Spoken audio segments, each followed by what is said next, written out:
What's up, papalangga akong viewers? It's me again, Zara Jaira Ortega Olasa. Welcome to my vlog.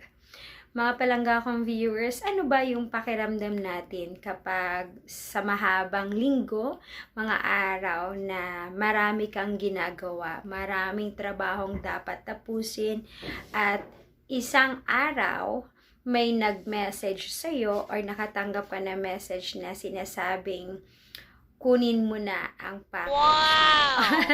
Anong pakiramdam mo, palangga akong viewers? But in my case, yeah, masaya talaga ako. Para bang pagkatapos ng maraming linggo, simula nung ako'y nag-prepare ng mga forms ng mga bata, natapos din hanggang dun sa portfolio or RPMS, bigla nila ako nakatanggap nung Sabado na ang package. Sana all. Masaya, diba? Parang ito na yung reward sa maraming gawain na iyong nagawa.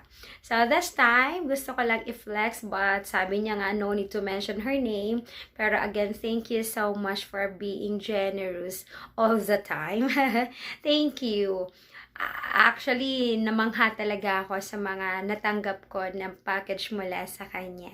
Gusto ko lang ito share sa inyo, mga palangga kong viewers. Katulad na lang nito, mga palangga kong viewers, I receive a MK Senos.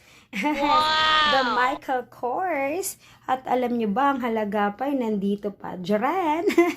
Natuwa na ako dyan, mga palangga kong viewers. But wait, there's more. Eto pa, mga palangga kong viewers. Diyan. Dagdag pa natin to. And another collection ng Banana Republic. At alam niyo pa ba, mga palangga akong viewers, ang pinaka namangha at nalula ako sa presyo na aking natanggap na package. Dyan, ay ang my MK bag. Wow! Michael Kors bag.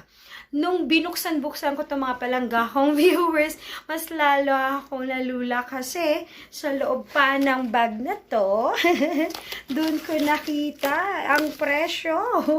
Mga palangga kong viewers, naku, thank you so much. This is it! Iingatan ko talaga ito. Sabi niya nga, enjoy your MK bag. Thank you so much ulit sa aking generous friend. God bless you. And ingat ka dyan palagi. So much like it, mga palangga akong viewers. Bye!